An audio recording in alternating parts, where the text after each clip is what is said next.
একটা ছোট্ট কাঁটার সুই ঢুকে গেলে হাঁটার ক্ষমতা নাই কারো ব্যথায়।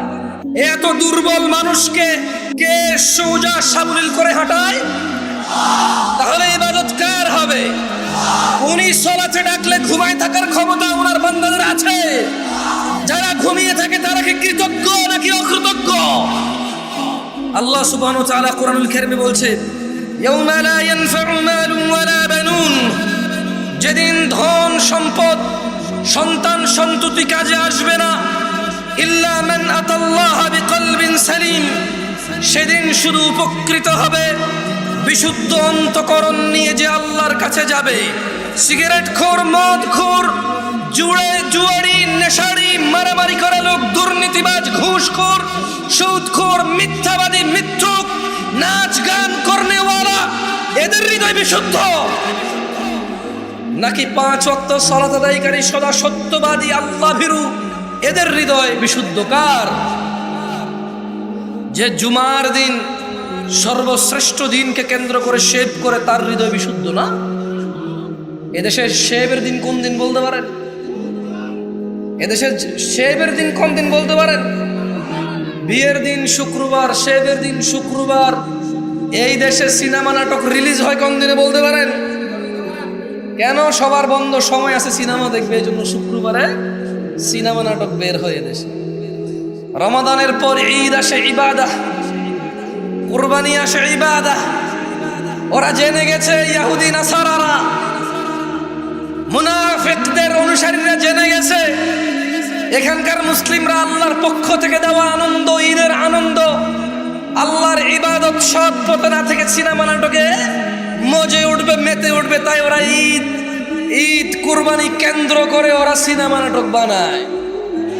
ওরা জানে সবার ছুটি, চাকরি নেই, বাকরি নেই, বেতন আছে। এমন সুযোগের সময় ওরা নিজ পিতামাতা নিজের কোরআনের অজ্ঞতা দূর করবে না, আলিফ বাতা বলতে পারে না, তা শিখবে না। সালাতের রুকু, এই যে আহকাম, হুকুমগুলো ওরা জানে না, তাসবিহ তাহলিলগুলো ওরা জানে না, ওরা শিখবে না, ওরা সিনেমা নাটক দেখবে। মুনাফিকদের অনুসারীরা জেনে গেছে যে আমরা নামে মুসলমান, সময় পেলেই সিনেমা দেখব, সময় পেলেই নাটক দেখব। এই জন্য ওরা জানে কখন আমাদের বন্ধ, সে অনুযায়ী সিনেমা নাটক ওরা করে। এ হচ্ছে আমাদের ইমেজ মুনাফিকদের অনুসারীদের, শয়তানদের অনুসারীদের কাছে। ওরা জেনে গেছে আমরা কখন শেভ করি, ওরা জেনে গেছে আমরা কখন সিনেমা নাটক দেখি, সে অনুযায়ী ওরা আমাদের জন্য বানায়। আল্লাহ বলছেন, ইয়াউমা লা ইয়ানফাউ মালুন ওয়ালা বানুন, ও 5 সন্তানের পিতা, ও জজ ব্যারিস্টারের পিতা, ও এমপি মন্ত্রীর পিতা, ও ব্যবসায়ী ধনাঢ্য ধন সম্পদশালীর পিতা, ইয়াউমা লা ইয়ানফা, সেদিন কোন কাজে আসবে না, মালুন ওয়ালা বানুন, সম্পদ এবং সন্তান, ইল্লা মান আতাল্লাহা বিকলবিন সালিম, সেদিন শুধু উপকৃত হবে যে আল্লাহর কাছে একটা বিশুদ্ধ, সুন্দর, পরিষ্কার অন্তর নিয়ে হাজির হবে। ওয়াউজলিফাতিল জান্নাতু লিল মুত্তাকিন, আল্লাহ ভীরুদের জন্য জান্নাতকে নিকটবর্তী করা হবে। ওয়াবুররিজাতিল জাহিমু লিল গাওয়িন, ওয়াবুররিজাতিল জাহিমু লিল গাওয়িন, এবং পথ ভ্রষ্টদের জন্য জাহান্নামকে উন্মোচিত করা হবে। লা হাওলা ওয়ালা কুওয়াতা ইল্লা বিল্লাহ। তাহলে পথ ভ্রষ্টের জন্য সেদিন কি করবে আল্লাহ? আপনারা কি শুনেন নাই আমি কি বলছি? জাহান্নামকে কি করবে? খুলবে। জাহান্নামকে কি করবে? খুলবে, মেলে ধরবে, উন্মোচিত করবে আল্লাহ সুবহানাহু ওয়া তাআলা পথ ভ্রষ্টদের জন্য। ওয়াকিলা লাহুম, এবং ওদের তিনি সুবহানাহু ওয়া তাআলা বলবে, আইনামা কুনতুম তা'বুদুন, তারা কোথায় যাদের তোমরা ইবাদত করতে, মিন দুনিল্লাহ, আল্লাহর পরিবর্তে যাদের তোমরা ইবাদত করতে। আল্লাহ তার রাসূল বলেছে ডান হাতে খেতে, তুমি বাম হাতে খাও, কারণ সিনেমার নায়ক বাম হাতে খায়। আল্লাহ নবী সাল্লাল্লাহু আলাইহি ওয়াসাল্লাম চুল একরকম কাটতে বলেছে, তুমি এটার মধ্যে এমনি উমনি আইকা উইকা ছোট, এখান দিয়ে ওখান দিয়ে বড়, এখান দিয়ে হ্যান, এখান দিয়ে তেন, এখান দিয়ে লাল, ওখান দিয়ে নীল, এখান দিয়ে বেগুনি।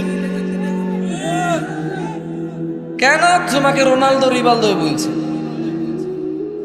তোমাকে সিনেমার নায়ক নায়িকা গায়ক গায়িকা বলছে এমনি যদি চুল কাটো তাইলে না তোমার সুন্দর লাগে।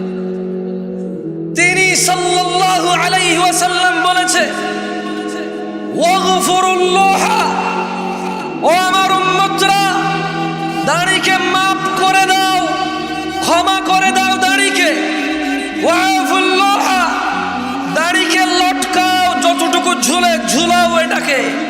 তুমি বলো সিনেমার নায়ক বলেছে যখন তুমি একেবারে এটাকে শেপ করে ক্লিন করে সিদ্ধ ডিমের মতো হয়ে যাবা তখন তোমার সুন্দর লাগবে।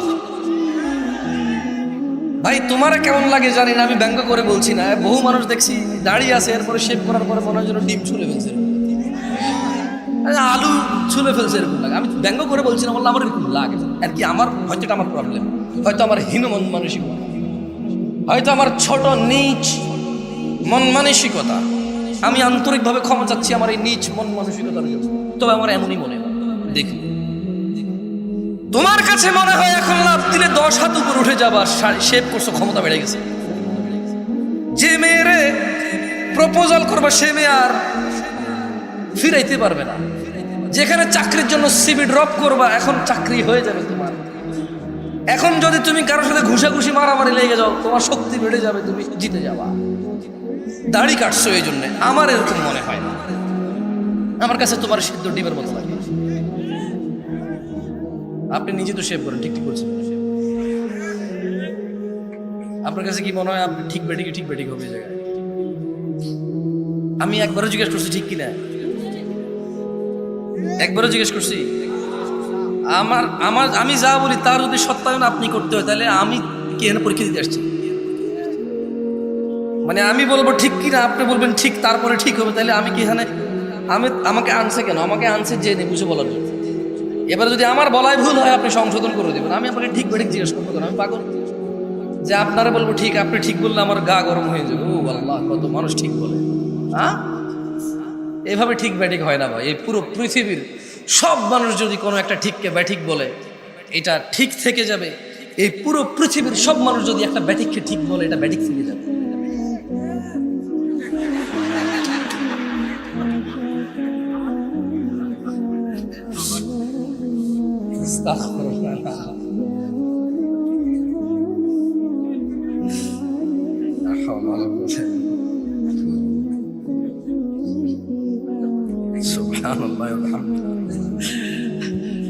আচ্ছা, আমি 2-3 বার ঠিক কিনা জিজ্ঞাসা করবো, আপনারা জবাব দিবেন। তাইলে আশা করি মনের ভিতরে যেটা এতক্ষণ না বলতে পারার কষ্টটা চলে যাবে। ঠিক কিনা, ঠিক কিনা, ঠিক কিনা, কি ঠিক? এই দেশে ঠিক কিনা বলার পরে যে ঠিক বলে সবাই, এটার কোনো ঠিক থাকা দরকার নেই। এই ঠিক কিনাটাই ঠিক, বুঝছেন? কোন সাবজেক্ট হওয়া লাগবে না, ঠিক কিনা এটাই একটা সাবজেক্ট, এটাই ঠিক। এবং ধরেন আমি বলি আমাদের অবস্থা এমন, আমি দেখলাম যে ধরেন এক্স ওয়াই রে ঘুষি দিছে, আমি হইলাম জেড, এটা দেখছি। এক্স ওয়াই রে ঘুষি দিছে, আমি জেড দেখছি। এখন এক্স আইসা যখন আমার বলো যে জামশেদ ভাই কোন জীবনে বেয়াদবি দেখছেন? না। আপনাদের সাথে কোনোদিন বেয়াদবি করছি না? আসলে নাই। ভাই আমি মারছি? না, আমি তো দেখি নাই। কেন আমার বিচারক মানছে তো একদম জীবন আমার সাথে বেয়াদবি করে নাই। আপনাদের সামনে জীবনে বেয়াদবি করছি কোনোদিন কথা হয়েছে? ভাই কোন ভাই এগুলোকে যখন যখন ফুলাই আমার সাক্ষী মানে না আসলে বেয়াদবি কোনোদিন করেন না। তো এগুলো হচ্ছে আমাদের মানে একেবারে রক্তে মিশে গেছে জিনিসগুলো। অন্যায় দেখার পরও যখন আমার বিচারক মানা হয়, আমি বলি যে না, ছেলেটা তো সম্মান করছে আমাদের। মানে সিগারেট আল্লাহর সামনে খায়, কার সামনে খায়? আল্লাহর সামনে খায়, এটাতে বেয়াদবি নাই। বলে ছেলে খুব ভালো, জীবন বেয়াদবি করে নাই, মাঝে মধ্যে সিগারেট খায় মনে হয়, আমাকে দেখি ভাবে হাত এইভাবে রেখে দেবে। হ্যাঁ, মানে আমার সামনে খায় না। এই হলো যে ছেলের আদর, ওনার সামনে খায় না, এই জন্য ছেলের আদর। আল্লাহর সামনে খায় কোন সমস্যা? আল্লাহ আমাদেরকে বুঝে তৌফিক দান করে। যাই হোক, শোনো ছোট ভাই আমার, তোমাদের সামান্য কিছু নসিহত করে চলে যাব। আমার প্রাণ প্রিয় দিনী ভাই, আল্লাহ সুবহানাহু ওয়া তাআলা আমাদের সৃষ্টি করেছেন সুন্দরতম অবয়বে। এবং তিনি যেভাবে চেয়েছেন ঠিক সেভাবেই তিনি আমাদের সৃষ্টি করেছেন। যেমনটা তিনি কোরআনুল কারীমে বলেন, হুয়াল্লাযী ইউসাউবিরুকুম ফিল আরহামি কাইফা ইয়াশা, তিনি মাতৃগর্ভে যেভাবে ইচ্ছা তোমাদের আকৃতি গঠন করেন। আমাদের আকৃতি কে গঠন করেছে? বিয়ে শাদী, অমুক মেয়ে সুন্দরী, অমুক ছেলে সুন্দর, এই জন্য তোমার সময় আসার অপেক্ষা না করে জেনা ব্যভিচারে লিপ্ত হয়ে, দাঙ্গা ফাসাদে লিপ্ত হয়ে যেও না। তিনি সুবহানাহু ওয়া তাআলা যেভাবে খুশি, উনি যেটা ইচ্ছা করেছেন, পছন্দ করেছেন, এভাবেই তিনি মেয়ে অথবা ছেলে, তোমাকে অথবা তোমার বোনকে, তোমাকে অথবা তোমার স্ত্রীকে, তোমার বাবা অথবা তোমার মাকে সৃষ্টি করেছেন, যেভাবে তিনি ইচ্ছা করেছেন। সময় আসার পূর্বে জেনা ব্যভিচারে লিপ্ত হয়ে সমাজ জাতি বিশৃঙ্খল করে তুলিও না তোমরা। সামাজিক ফিতনা ফাসাদ, পারিবারিক দ্বন্দ্বে তোমরা নিজেরা একে অপরের ধ্বংস কামনা করিও না। গান বাজনা থেকে বিরত থাকো। ইয়া শিবাব, হে যুবকরা, আহলুল মুনাফিকদের ফাঁদে পা দিও না। তারা চায় তোমরা গান বাজনায় মেতে থাকো, অথচ আল্লাহ সুবহানাহু ওয়া তাআলা সূরা লুকমানে বলেন, ومن الناس من يشتري لهو الحديث ليضل عن سبيل الله بغير علم ويتخذها هزوا أولئك لهم عذاب مهين। আর মানুষের মধ্যে কেউ কেউ আল্লাহর পথ থেকে বিচ্যুত করার জন্য অসার বাক্য কিনে নেয় জ্ঞান ছাড়াই, এবং আল্লাহর দেখানো পথ নিয়ে ঠাট্টা বিরূপে মেতে ওঠে। তাদের জন্য রয়েছে অবমাননাকর শাস্তি। রাসূল সাল্লাল্লাহু আলাইহি সাল্লাম বলেন, আমার উম্মতের কিছু লোক মদের নাম পাল্টিয়ে তা পান করবে। তাদের সামনে গায়িকারা বিভিন্ন বাদ্যযন্ত্র সহকারে গান করবে। আল্লাহ তাআলা তাদের ভূগর্ভে বিলীন করে দেবেন এবং কিছুকে আকৃতি বিকৃত করে দেবেন। ইয়া শিবাব, গান বাজনা থেকে বিরত থাকো। আহলুল মুনাফিকরা চায় তোমরা তোমাদের সুন্দর জীবন ও যৌবন গান বাজনায় মেতে উঠে, গান বাজনায় ভুলে গিয়ে নিজেদের ভবিষ্যৎ, নিজেদের দিন, আখলাক, চরিত্র, নিজেদের জীবনের গুরুত্ব, যৌবন তোমরা বিসর্জন দাও। তারা চায় তোমরা, তারা যেভাবে নাচে সেভাবে নাচো, যেভাবে নাচায় সেভাবে নাচো। তোমরা তাদের অ্যালগরিদমে চলে আসো।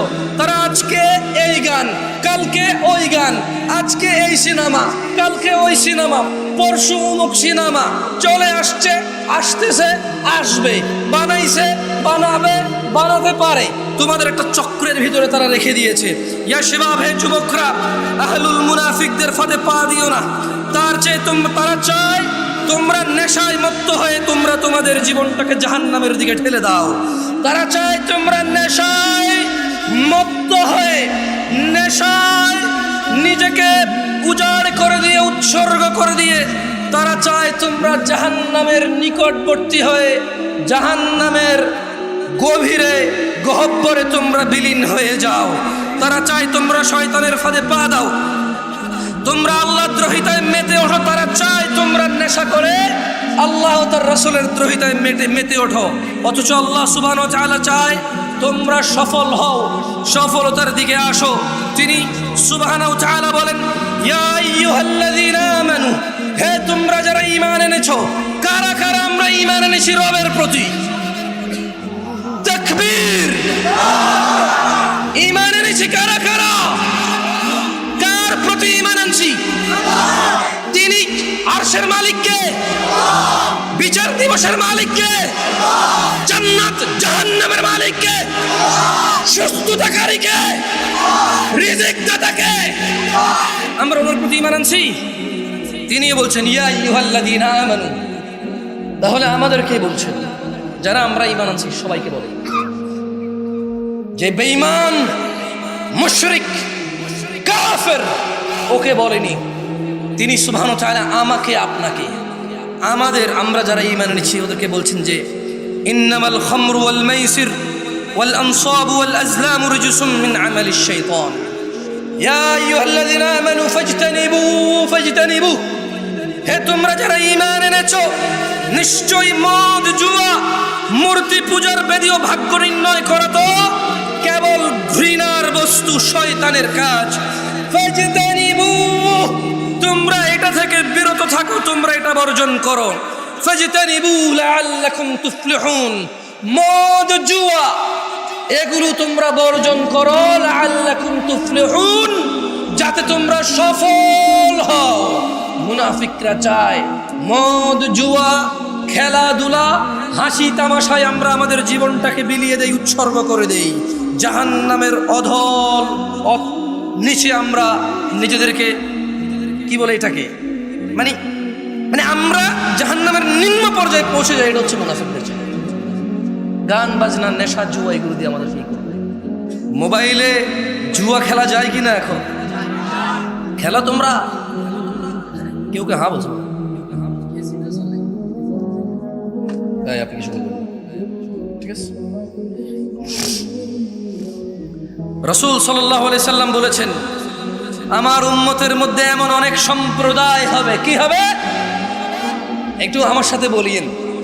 রাসূল সাল্লাল্লাহু আলাইহি সাল্লাম বলেছে, আমার উম্মতের মধ্যে অনেক সম্প্রদায় হবে। কি হবে? যারা জিনা, ব্যভিচার, রেশমি কাপড় ব্যবহার, মদ পান ও গান বাদ্যকে হালাল করে নেবে। কি কি হালাল করবে? মদ, জুয়া। কি? মদ, জুয়া এবং জিনা, ব্যভিচার। বলেন, জিনা, ব্যভিচার, এগুলোকে হালাল করে নেবে। যেমন আজকের দিনে কোনো ছেলে যদি পার্কে, আজকের দিনে কোনো মেয়ে ছেলে যদি পার্কে হাত ধরে হাঁটে, ওরা কি এটাকে জিনা মনে করে? আজকের দিনে কোনো ছেলে মেয়ে বিবাহ করেনি, ভিডিও কলে কথা বলে, ওরা কি এটাকে জিনা মনে করে? ওরা ভাবে আমরা তো উলঙ্গ হইনি, আমরা তো দুইজন উলঙ্গ হইনি, দুইজন আমরা কোনো গোপন সম্পর্কে জড়িত হইনি। ওরা মনে করে শুধু দৈহিক মিলনই হচ্ছে জিনা, এর বাহিরে আর জিনা নাই। ওরা বলে। এই জন্য আপনি দেখবেন কিছু ছেলে প্রশ্ন করবে, হুজুরদের কাছে করে। আমি তো আসলে বড় আলেম না, অনেক আলেমের কাছে প্রশ্ন যায় যে আমি আর হারাম করতে ইচ্ছুক নই, আমি হারামকে হালাল করতে চাই। ও কি করতে চায়? মানে মনে হয় যেন শুকরকে হালাল করে ফেলবে, কুকুর হালাল করে ফেলবে, যেমন সুদকে হালাল করছে। মনে কষ্ট নিয়েন না, মনে কষ্ট নিয়েন না, লজ্জা পাইয়েন না। এই তোমাদের যে ক্যামেরাগুলো তোমরা এখন ঘুরাবা না, কেমন? একদম যেভাবে সেভাবে স্টিল থাকুক। আমি কাউকে লজ্জা দিতে চাই না।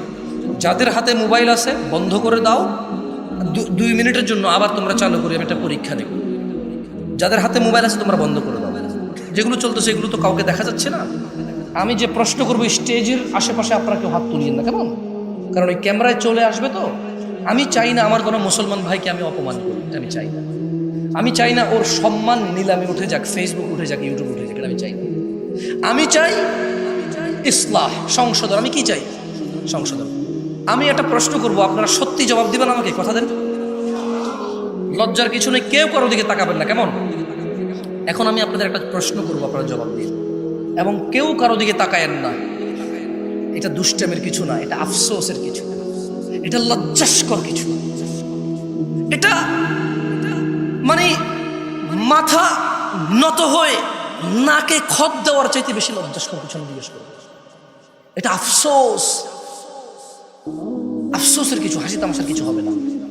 তবে আমি অনুরোধ করবো, কেউ কারো দিকে ক্যামেরা করবেন না, সত্যি করে জবাব দিবেন। আমি শুধু ইসলাহের জন্য জিজ্ঞেস করতেছি। যারা যারা আজকে ঈশান নামাজ পড়েন নাই এখনো, রাতের বাজে 11:30, যারা যারা আজকে ঈশান নামাজ এখনো পড়েন নাই, তারা হাত তোলেন। কেউ কারো দিকে তাকায়েন না, কেউ কারো দিকে তাকায়েন না, সবাই নিচের দিকে, নিচের দিকে তাকান। নামান। ওয়াল্লাহি যা আমি দেখছি, আমি স্টেজ থেকে যা দেখছি, এরা যা দেখছে, তা যদি আপনারা সামনের যারা আছেন দেখতে, লজ্জায় মাথা নত হয়ে যেত। এ হচ্ছে আমাদের ইসলাম, এ হচ্ছে আমাদের ইসলাম। বাবার লজ্জা করে না তার ছেলে বেনামাজি, শ্বশুরের লজ্জা করে না তার মেয়ের জামাই বেনামাজি, মেয়ের জামাই লজ্জা করে না শ্বশুর বেনামাজি, বড় ভাইয়ের লজ্জা করে না ছোট ভাই বেনামাজি, ছোট ভাইয়ের লজ্জা করে না বড় ভাইয়ের সামনে বেনামাজি। সমাজের চেয়ারম্যান মেম্বার নামাজ চলা অবস্থায় তার জনগণের সামনে সে বেনামাজি অবস্থায় বসে থাকে, অথচ সে জনপ্রতিনিধি। বিচারকের লজ্জা করে না ওই সম্মানজনক জায়গা থেকে সে বেনামাজি। বিবাহের মধ্যে দোষের মধ্যে আসে না যে ছেলে নামাজ পড়ে না, এখানে বিবাহ দেওয়া যাবে না, এটা দোষের মধ্যে পড়ে না। এদেশে ব্যবসা বাণিজ্যের পার্টনারশিপ করার জন্য, চাকরি বাকরি করার জন্য সলাতি ছেলেকে গুরুত্ব দেওয়া হয় না, কারণ এদেশের মানুষ বলে বোরখার ভিতরে শয়তান বেশি, নামাজেরই বেশি। ও নিজে নামাজ আদায় করে না, তো এই জন্য এটা বলে, অথচ ও জানে না খারাপ আমরা সবাই মুশরিক ও গুনাহগার। খারাপ আমরা সবাই মুশরিক ও গুনাহগার, এটা এক বিষয়, আর মুসলিম ও গুনাহগার এটা আরেক বিষয়। ওকে আমরা বাংলা ভাষায় বয়ান করে বুঝাইতে এখন পর্যন্ত সক্ষম হয়নি। গুনাহগার মুসলমান আর গুনাহগার মুশরিক দুটার মধ্যে আসমান জমিনের পার্থক্য আছে। গুনাহগার মুসলমান আল্লাহ শাস্তি দিবে অথবা শাস্তি দিবে না, ক্ষমা করবে, কার ইচ্ছা? জান্নাতে যাবে, শাস্তি পেয়ে হলো। আর বেঈমান গুনাহগার, কাফের গুনাহগার, মুশরিক গুনাহগার, ওর জান্নাতে যাওয়ার কোনো অবকাশ নেই। সলাত, নামাজ যে মধ্যখানের অন্তরায়, নামাজ যে মধ্যখানের অন্তরায়, এটা ওকে আমরা বুঝাইতে ব্যর্থ হয়েছি। ও সলাতকে সাপ্তাহিক অনুষ্ঠানে পরিণত করেছে। ও পাঁচতলা মসজিদ এজন্য করেছে কারণ জুমায় জায়গা দেওয়া যায়, ফজরের জন্য করেনি। ধিক্কার এমন পরিকল্পনাকারীর উপর। আমি জামশেদ মজুমদার বলি, সেই মনীয় লজ্জা পাও তুমি। আমি ব্যক্তিগতভাবে বলি, লজ্জা পাওয়া উচিত তোমার। পাঁচতলা মসজিদ তুমি ফজর, জোহর, আসর, মাগরিব, ইশা 5 ওয়াক্ত নামাজের পরিকল্পনা করে করনি, শুধু জুমার নামাজকে পরিকল্পনা করে করেছো। তুমি সলাতুল জুমাকে সাপ্তাহিক অনুষ্ঠান রীতির আওয়াজে পরিণত করেছো। তুমি সলাতকে সপ্তাহের এক ওয়াক্তে গিয়ে ঠেকিয়েছো। সলাত মুসলমান ও কাফের মধ্যে পার্থক্য বুঝাইতে অক্ষম হয়েছে তুমি। মসজিদের সভাপতি, তুমি নিজেই তো সলাত আদায় করো। সত্যি কথা বলেন, যারা নামাজ পড়েন নাই তারা তো পড়েন নাই, যারা নামাজ পড়েন তারা একটু হাত তোলেন তো, পড়েন সবসময়। আচ্ছা বলেন তো, টাইলস কি আপনার জন্য জরুরি নামাজ পড়ার জন্য? Fan, AC? যারা সলাত আদায় করে একদম দরকার না, মানে হইলে ভালো, গরম লাগে, ফ্যান চললে বাতাস লাগে, নাহলে ঘামায় যাবে একটু। কার্পেট হলে ভালো, নাহলে ওই যে সিরামিক শক্ত অথবা ফ্লোর শক্ত, হাঁটু অথবা ওই যে পায়ের, এটাকে কি বলে ভাই, পায়ের যে জায়গাটার নাম কি বলে? সরি, টাকনু। তো টাকনু, এই হাড্ডিটা নাহলে কালো হয়ে যাবে ফ্লোরে, একটু ব্যথা লাগবে, দীর্ঘদিন নামাজ পড়লে আস্তে আস্তে কালো হয়ে যাবে এটা, ওই চাপ খেয়ে তো আর চাপ। কার্পেট দিলে একটু আরাম লাগে। সলাত আদায়কারী কি কার্পেটের অপেক্ষা করে? ফ্যানের অপেক্ষা করে? শীত গরম বোঝেও? কার জন্য এই সুন্দর না, কার জন্য এই সুন্দর সুন্দর মসজিদগুলো বানিয়ে রাখেন? শুধু জুমার সালাত আদায় করার জন্য। মুসলিমদের টাকা অপচয় করা ছাড়া কিচ্ছু না। বানান, আল্লাহ তৌফিক দিকে একসময় ভরে যাবে ইনশাআল্লাহ, কারণ দিন অনেকের কাছেই স্পষ্ট এখন, মাশাআল্লাহ। আমি এতটুকু বলতে পারি, আজকের দিনের মুরব্বীরা, আজকের দিনের যুবকদের অনেক ভুল দেখে। এগুলো হচ্ছে টেকনোলজি, মানে ওদেরকে দ্রুত করে দিচ্ছে, ওদেরকে কি করে দিছে? ফাস্ট করে দিছে। এছাড়া মুরব্বীদেরকে যদি আমি বলি, বুকে হাত দিয়ে সত্য কথা বলেন তো, আপনার যুগের যেই জোয়ান পোলাপান ছিল, এখনকার যুগের পোলাপান কি অনেকেই দাড়ি রাখে না? বলবে যে হ্যাঁ, আগের তুলনায় এখন অনেক বেশি রাখে। এখন অনেক ছেলে পেলে, অনেক পয়সাওয়ালার ছেলে পেলে, অনেক স্মার্ট ঘরের ছেলে পেলে, অনেক জেনারেল ছেলে পেলে 5 ওয়াক্ত নামাজ পড়ে, দাড়ি রাখে, মাশাআল্লাহ। এরকম আছে এখন অনেক মানুষ দিন শিখতে চায়। একটা সময় মাহফিলে এত মানুষ এটা কল্পনা করা যেত? কল্পনা করা যেত, মুরব্বীরা যারা আছেন করা যেত, এখন মানুষ চায়। আমি আমার বক্তব্য 33 হয়ে গেছে, যেহেতু আপনারা বিরক্ত হন নাই, আমি আর 7 থেকে 8 মিনিট কথা বলে যাব। আমি আপনাদের অনুরোধ করব, আমি সেই দূর থেকে আসছি, অনেক দূর থেকে আসছি। আমার এই আশা আপনি আস্থা রাখেন। আমি আল্লাহর কাছে অতটুকু কামনা করি, আমি আল্লাহর কাছে বলি যে ইয়া আল্লাহ, যেহেতু আমি যদি কাউকে কিছু শিখাই, সে যদি আমার থেকে শিখে এটা আমল করে, সে যতটুকু পাবে তার থেকে কমবে না, আমাকে তুমি অতটুকু দিবা। সেজন্য আমি আল্লাহর কাছে দোয়া করি, আল্লাহ আমি যা শিখাই মানুষকে তুমি তা শিখে মানার তৌফিক দান করো, এবং আমাকেও তা পালন করার সর্বোচ্চ তৌফিক দান করো। 6 থেকে 7 মিনিট বা 10 মিনিট কথা বলবো, মনোযোগ দিয়ে শুনেন, দেখেন আপনার জীবন পরিবর্তন হয় কিনা। যদি এতে না হয়, আপনি চেষ্টা করিয়েন যাতে ইলম অর্জন করার চেষ্টা করেন, যাতে আপনার জীবনটা পরিবর্তন হয়। ইলম ছাড়া জীবন পরিবর্তন আসবে না। আন আবি হুরায়রা রাদিয়াল্লাহু আনহু قال, আপনারা সবাই আছেন? মনোযোগ সহকারে বলেন বিসমিল্লাহ, সুবহানাল্লাহ, সুবহানাল্লাহি ওয়া বিহামদিহি, সুবহানাল্লাহিল আযীম, সুবহানাল্লাহি ওয়া বিহামদিহি, সুবহানাল্লাহিল আযীম। বলেন আল্লাহুম্মা সাল্লি আলা মুহাম্মদ ওয়া আলা আলি মুহাম্মদ কামা সাল্লাইতা আলা ইব্রাহিম ওয়া আলা আলি ইব্রাহিম ইন্নাকা হামিদুম মাজিদ। আল্লাহুম্মা বারিক আলা মুহাম্মদ ওয়া আলা আলি মুহাম্মদ কামা বারাকতা আলা ইব্রাহিম ওয়া আলা আলি ইব্রাহিম ইন্নাকা হামিদুম মাজিদ। দেখেন আপনাকে কি দিতে পারবো ভাই আমি জানি না, তবে এতটুকু বলি, আল্লাহ নবী সাল্লাল্লাহু আলাইহি ওয়াসাল্লাম বলেছে সুবহানাল্লাহ একবার পড়লে আসমান জমিনের খালি জায়গা নেকিতে পূর্ণ হয়ে যায়। সো আপনি এটা বলছেন আলহামদুলিল্লাহ। এরপর বলছে আলহামদুলিল্লাহ তামলাউল মিজান, আলহামদুলিল্লাহ বললে কিয়ামতের মাঠে যে পাল্লা হবে, মাপবে, গুনাহ এবং নেকি মাপবে। আলহামদুলিল্লাহ তামলাউল মিজান, আলহামদুলিল্লাহ শব্দটা বললে মিজান ভারী হয়ে যায়। সো এই জন্য আলহামদুলিল্লাহ বলাইছি, সুবহানাল্লাহ বলাইছি। ওই জিকির করাই নাই আর কি, শিখাইছি। জিকির করে নাই, বলো লা ইলাহা, এগুলো করে না, ওটা করি নাই আর কি, শিখাই দিছি যে সুবহানাল্লাহ বলিয়েন আসমান জমিনের খালি জায়গা পূর্ণ হবে নাকি। এবং ওই যে দুরূদ যদি কেউ একবার পড়ে, কয়বার? 10 বার রহমত নাজিল হবে। কয়বার? সরি, 10টা রহমত। কয়টা? 10টা গুনাহ ক্ষমা হবে, মর্যাদা বৃদ্ধি হবে। তো যদি আজকের মাহফিল থেকে যে বলেন যে কি পাইছি, আমি ভাই আপনাকে মুসলমান থাকার মিনিমাম উপায় বলবো, মানে এরপরে আপনি আর মুসলমান না, এরপরে আপনি আর মুমিন না, এটা মিনিমাম। এটা কি আমি এখন যেটা বলবো, এটা হচ্ছে মানে মুসলমান আর কাফের, মুনাফিক আর মুসলমান, মুশরিক আর মুসলমানের মধ্যে পার্থক্যটা দিয়ে যাবো আপনাকে।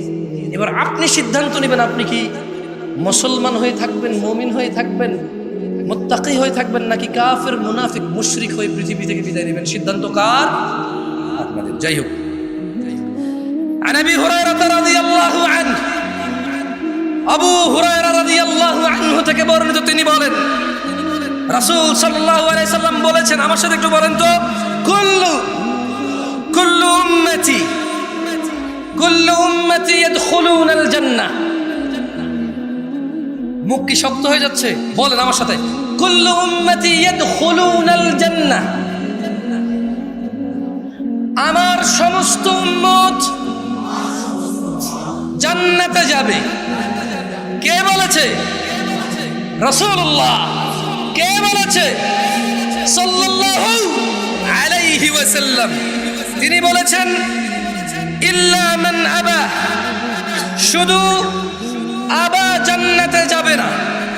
ক্বালু, সাহাবারা বলল, ওয়া মান ইয়াবা ইয়া রাসূলুল্লাহ, কে আবা ইয়া রাসূলুল্লাহ সাল্লাল্লাহু আলাইহি ওয়াসাল্লাম। তিনি সাল্লাল্লাহু আলাইহি ওয়াসাল্লাম বললেন, মান আতাআনি, যেই ব্যক্তি মুহাম্মদ সাল্লাল্লাহু আলাইহি সাল্লামের অনুসরণ করে, দাখালাল জান্নাহ, সে জান্নাতে যাবে। ওয়া মান আসানি, আর যে ইবাদতের ক্ষেত্রে নেকির জন্য, কল্যাণের জন্য, মুক্তির জন্য কোন ইবাদত করে অথচ আল্লাহর নবীর পক্ষ থেকে সাব্যস্ত নয়, সেই হচ্ছে আবা, সেই জান্নাতে যাবে না। আপনি সালাত শেষে দোয়া করবেন, মুনাজাত করবেন, এটা আপনার আর আপনার রবের সর্বোচ্চ আপনার নিরাপত্তা। যে আপনি কার কাছে হাত তুলেছেন, কার কাছে দিবে কে, কবুল করবে কে, কার কাছে চাইবেন, চাওয়া উচিত কার কাছে। তাহলে আপনি নামাজ শেষে হাত তুলবেন কার কাছে? কিন্তু আপনি একা তুলবেন নাকি আপনি ইমাম সাহেব সবাইকে নিয়ে সম্মিলিতভাবে তুলবেন? আর ভাই জবাব জিজ্ঞেস করতেছি না ভাই, শুনুন আমি জিজ্ঞেস ভেজাল লাগাইন না ভাই, এমনিতে ভেজাল শেষ করেন। কি বলি আগে দেখেন, আগে কি বলি দেখেন। আমি আগেই বলছি, আপনি কিছু বললে যায় আসে না, আমি বলতে উঠছি তো। আমি যখন আপনার থেকে বলানো লাগবো আমি নিজে আপনার বলে বলাবো ইনশাআল্লাহ। কেমন নিরাপত্তার বোঝেন ভাই, যাইতীয় মতো নিরাপত্তা বুঝছেন, উনি কোনি যদি বুঝেন না মায়ের খাবো নাকি ভাই, অদ্দুর মানে সাহস এখন আমার হয় না যে মায়ের খাবো আর বলবো না, দরকার নেই ভাই, পয়সা থাকলে বহুত কথা কইতে পারবো ইনশাআল্লাহ, বুঝেন নাই? তো আমি ইমাম সাহেবকে বলবো, ইমাম সাহেব, আমি এলাকার মান্যগণ্য মানুষকে বলবো, মান্যগণ্য সাহেব, আমি এলাকার দিন প্রিয় ইসলাম প্রিয় ভাইকে বলবো, ভাই সলাত ইবাদা, দোয়া ইবাদা। সলাত শেষে আপনি নিজে দোয়া করবেন নাকি সবাইকে নিয়ে দোয়া করবেন, এটা হাদিস থেকে সলভ করেন, সহিহ সুন্নাহ দিয়ে এটা সলিউশন করে ফেলেন। আপনি সিদ্ধান্ত নেবেন তো, আল্লাহ আপনাকে স্বাধীনতা দিয়েছে। আল্লাহ বলেছে ইন্না হাযিহি তাযকিরা, এই কোরআনুল কারীম হচ্ছে উপদেশ। ফামান শাআ ইত্তাখাযা ইলা রাব্বিহি সাবিলা, তোমাদের মধ্যে যার খুশি স্বাধীন আছো, এটাকে অবলম্বন করবা। যে এটা অবলম্বন করবা সফল হবা, যে অবলম্বন করবা না, আজকে তোমার খুশি চলবে কিন্তু বিচার দিব না, কার খুশি চলবে, বিচার দিব না। এই শুধু এটা মাথায় রেখে কাজ করিয়েন। তো আল্লাহ নবী সাল্লাল্লাহু আলাইহি ওয়াসাল্লাম বলেন যে কুল্লু উম্মতি ইয়াদখুলুনাল জান্নাহ, আমার সব উম্মত জান্নাতে যাবে আবা ছাড়া। বলল আবাকে ইয়া রাসূলুল্লাহ সাল্লাল্লাহু আলাইহি ওয়াসাল্লাম, বলল যে আতাআনি, আমাকে ইতাআত করে, আমাকে অনুসরণ করে ইবাদতের ক্ষেত্রে, আমি যা বলেছি করেছি তা করে, সে হচ্ছে আতা করে, আমাকে অনুসরণ করে। আর যে আমাকে অনুসরণ করে না সেই হচ্ছে আবা, সে জান্নাতে যাবে না। সালাতের গুরুত্ব নিয়ে দু চারটা কথা বলে আমি চলে যাব ভাই আমার, শুনেন। عن معاذ بن جبل رضي الله عنه قال قال رسول الله صلى الله عليه وسلم, আল্লাহ রাসূল সাল্লাল্লাহু আলাইহি ওয়াসাল্লাম বলেন, মুআয ইবনে জাবাল থেকে বর্ণিত, আলা উখবিরুকা বিরাসিল আমরি কুল্লিহি ওয়া আমুদিহি ওয়া যিরওয়াতি সানামিহি, আমি কি সমস্ত কাজের মূল স্তম্ভ ও সর্বোচ্চ শিখর সম্পর্কে তোমাদের জানিয়ে দেব না? কুলতু বালা ইয়া রাসূলুল্লাহ, মুআয ইবনে জাবাল রাদিয়াল্লাহু আনহু বলছেন যে আমি বললাম হ্যাঁ, হে আল্লাহর রাসূল আপনি আমাদেরকে জানিয়ে দিন। কল, আল্লাহর নবী বলেছে রাসুল আমরি আল ইসলাম, তিনি বললেন সকল কাজের মূল ইসলাম। সকল কাজের মূল কি? সকল কাজের মূল কি? ওয়া আমুদুহুস সালাহ, আর ইসলামের স্তম্ভ হলো নামাজ। ইসলামের স্তম্ভ কি? সকল কাজের মূল কি? সকল কাজের মূল কি? সকল কাজের মূল কি? সকল কাজের মূল কি? ইসলামের স্তম্ভ কি? ইসলামের স্তম্ভ কি? আপনার যত ইবাদত আছে, আপনার যত ইবাদত আছে এই সবগুলোর মূল কি? ইসলাম। সকল কাজের মূল কি? সকল কাজের মূল কি? এই এত বড়, ওকে কেমন? ওয়া আমুদুহুস সালাহ, আর ইসলামের স্তম্ভ কি? ইসলামের স্তম্ভ কি? স্তম্ভ এই হলো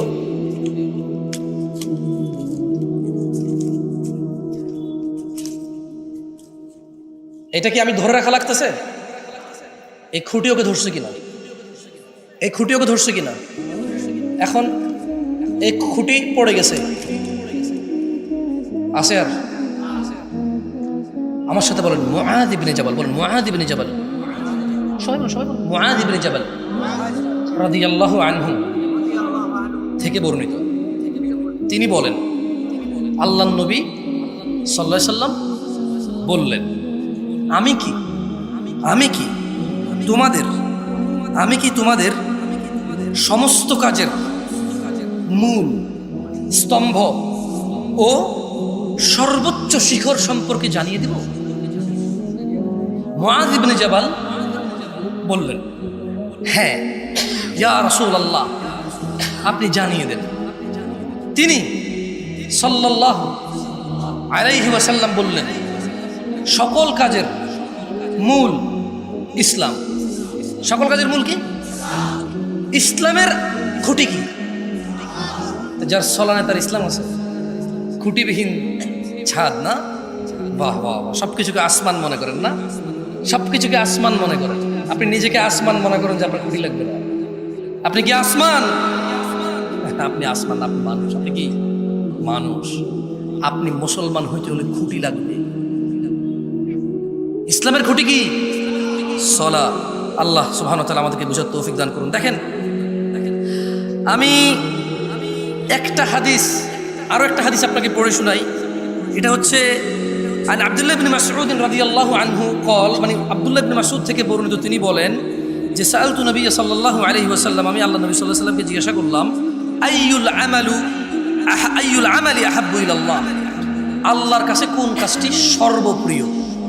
তিনি সাল্লাল্লাহু আলাইহি ওয়াসাল্লাম বললেন যে আসসালাতু আলা ওয়াক্তিহা, আল্লাহর কাছে সবচাইতে প্রিয় হচ্ছে সময় মতো নামাজ পড়া। আল্লাহর কাছে সবচাইতে প্রিয় আমল কি?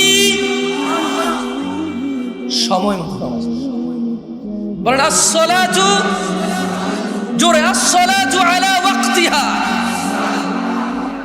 আল্লাহর কাছে সবথেকে প্রিয় ইবাদত কি? আসসালাতু আলা ওয়াক্তিহা। সালাত মানুষের গুনাহের কাফফারা হয়ে যায় ভাই আমার। যাই হোক, আমি লাস্ট একটা হাদিস বলে আজকের বক্তব্য থেকে আমি বিদায় নেব ইনশাআল্লাহ। রাত অনেক হয়েছে, আমি জানি আপনারা 30 কিলোমিটার দূর থেকে এখানে আসছেন না? অনেকে 30-40 কিলোমিটার। আমি শুনছি একজন বলছে ভাই রংপুর থেকে আসছে। আমি জানি না এখান থেকে রংপুর, আমি জানি না। এই যে ও তো হাত রংপুর থেকে আসছে। আমি কষ্ট দিতে ইচ্ছুক নাই ভাই। আপনারা আমাকে ভালোবাসে আসছেন, আমার তো উচিত হবে না আপনাকে কষ্ট দেওয়া, কারণ আপনি আমাকে আল্লাহর জন্য ভালোবাসেন। আহাব্বুকুমুল্লাযী আহবাবতানি লাহ, আমিও আল্লাহর জন্য আপনাদের ভালোবাসি। দুইটা হাদিস বা একটা হাদিস বলে চলে যাবো। দেখেন ভাই আমার, আন সাঈদ ইবনুল মুসাইয়্যিব রাদিয়াল্লাহু আনহু থেকে বর্ণিত। না কথা বলিয়েন না প্লিজ, একটা হাদিস প্লিজ, কথা বলিয়েন না। এইটা মানে আমি যে এতক্ষণ বলছি যে মুনাফিক মুশরিক হয়ে মরবেন নাকি মুসলমান হয়ে মরবেন, এই হাদিস থেকে বলছি আমি আসলে। যে সাঈদ ইবনুল মুসাইয়্যিব রাদিয়াল্লাহু আনহু থেকে বর্ণিত, তিনি বলেন আল্লাহর নবী সাল্লাল্লাহু আলাইহি ওয়াসাল্লাম বলছে যে বাইনানা ওয়া বাইনাল মুনাফিকিন, আমাদের মুসলমানদের, আমাদের মুমিনদের, আমি আর আমার উম্মতের মধ্যে পার্থক্য হচ্ছে, আমি একটু ব্যাখ্যা করে বললাম আর কি, এভাবে উনি বলেনি। উনি বলেছে যে বাইনানা, আমাদের, ওয়া বাইনাল মুনাফিকিন, মুনাফিকদের মধ্যে পার্থক্য হচ্ছে শুহুদুল ইশা ওয়াস সুবহ, ঈশার নামাজ আর ফজরের নামাজ উপস্থিত হওয়া। মুনাফিকরা উপস্থিত হইতে পারে না। যাই হোক, আজকের দিনের শেষ হাদিসটা আমার সাথে পড়ে আমরা চলে যাব, কেমন? এটার শেষ হাদিস পড়বেন, যত শক্তি আছে শরীরে এটা দিয়ে পড়েন যাতে মনে থাকে। বলেন আমার সাথে, বলেন আন জাবির রাদিয়াল্লাহু আনহু। উঠে দাঁড়ান, সবাই উঠে দাঁড়ান, দাঁড়ায় পড়েন এটা, কারণ ওয়াজ শেষ। দাঁড়ান ভাই হয়েছে। পুলিশ একজন এসে গুলি করে 2টা আঠি বাড়ি দিলে কই দৌড়াবেন? ওকে, এবার বলেন আন, জোরে, আন জাবির রাদিয়াল্লাহু আনহু, জাবির রাদিয়াল্লাহু আনহু থেকে বর্ণিত, তিনি বলেন আল্লাহর রাসূল সাল্লাল্লাহু আলাইহি ওয়াসাল্লাম বলেছেন, বাইনাল আবিদি, সবাই হাত ওখান, বাইনাল আবিদি ওয়া বাইনাল কুফরি, বাইনাল আবিদি ওয়া বাইনাল কুফরি তারকুস সালাহ, বান্দা এবং কুফরের মধ্যে পার্থক্য হচ্ছে তারকুস সালাহ, নামাজ ছেড়ে দেওয়া। যে নামাজ পরিপূর্ণ ছাড়ে সে কুফরিতে নিমজ্জিত হয়। আকুলু কওলি হাযা ওয়াস্তাগফিরুল্লাহ লি ওয়া লিসাইরিল মুমিনিন ফাস্তাগফিরু ইন্নাহু হুয়াল গফুরুর রহিম। সুবহানাকাল্লাহুম্মা বিহামদিকা আশহাদু আল্লা ইলাহা ইল্লা আনতা আস্তাগফিরুকা ওয়া আতুবু ইলাইক। আসসালামু আলাইকুম ওয়া রাহমাতুল্লাহি ওয়া বারাকাতুহু।